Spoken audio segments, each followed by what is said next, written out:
नमस्कार दोस्तों, कैसे आप सभी। उम्मीद करता हूँ दोस्त अच्छे होंगे। एक बार समय दिया दोस्त आपने कीमती, आपका बहुत बहुत धन्यवाद।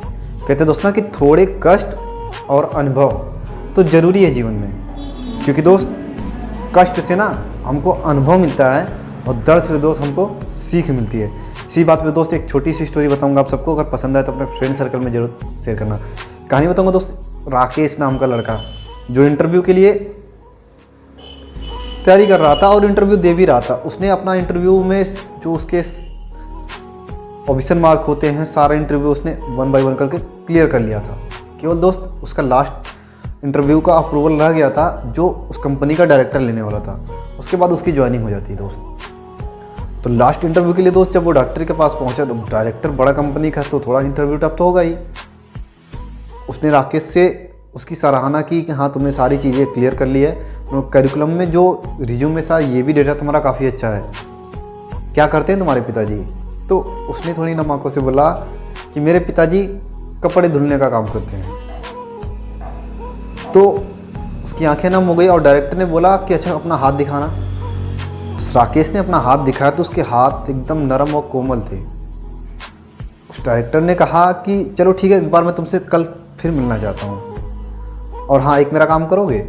तो राकेश खुशी से पागल कि लगता है अब मेरा सिलेक्शन हो जाएगा, क्योंकि हमसे कल मिलने के लिए कह रहे हैं। उत्सुकता से हाँ बस सर बोलिए क्या करना है। वो बड़े उत्सुकता से बोला सर बोलिए क्या करना है। तो उस डायरेक्टर ने कहा कि कल आज आप जाकर अपने घर पर अपने पिताजी के हाथ खुद धुलोगे, खुद उनके हाथ धुलाओगे।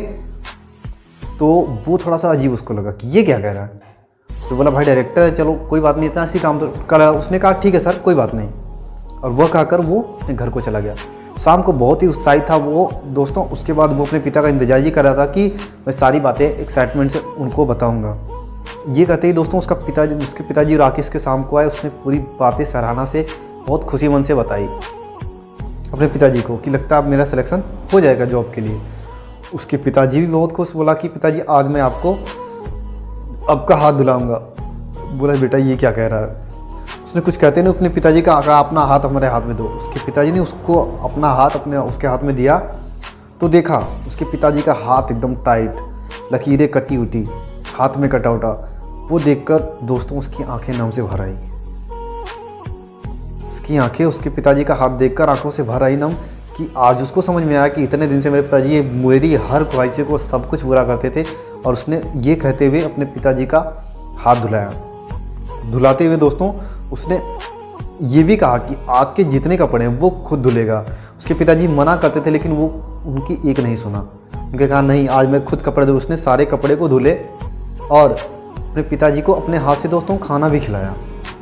खिलाने के बाद अगली सुबह जब वह इंटरव्यू डायरेक्टर के पास पहुंचा इंटरव्यू के लिए, तो डायरेक्टर हंसते हुए मुस्कुराते बोला क्यों भाई कैसा गया कल का दिन।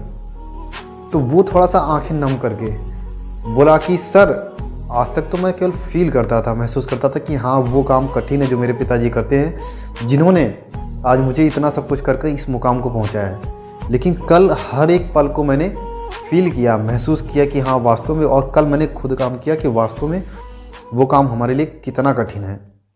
मैंने सारे काम को किया।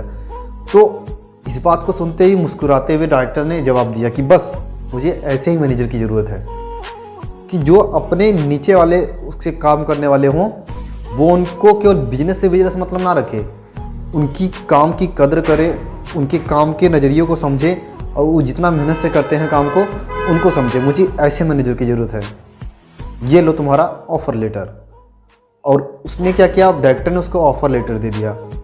दोस्तों ये छोटी सी कहानी हमारी लाइफ में भी बहुत बड़ी चीज़ सिखाती है कि चाहे हमारे बच्चे हों या हमारी जनरेशन हो, अगर हम उनको कोई चीज़ प्रोवाइड कर रहे हैं, मोबाइल हुआ, लैपटॉप हुआ, जो भी आज की दिन की दैनिक चीज़ यूज की है, लेकिन दोस्तों वो आसानी से नहीं, उनकी वैल्यू बताकर जरूर करना चाहिए। उनको दे रहे हैं आप चीज़ अच्छी बात है, लेकिन उनको कभी कभी उस काम में इन्वॉल्व भी करें जो आप घर के सारे काम करते हैं। तभी उन बच्चों को दोस्तों वो उन बच्चों को उस चीज़ के बारे में उसका महत्व समझ में आएगा। होप करता हूँ दोस्तों आपको स्टोरी पसंद आएगी। फिर से एक नई स्टोरी में आपसे मिलेंगे दोस्तों। तब तक के लिए best of luck. Thank you दोस्तों।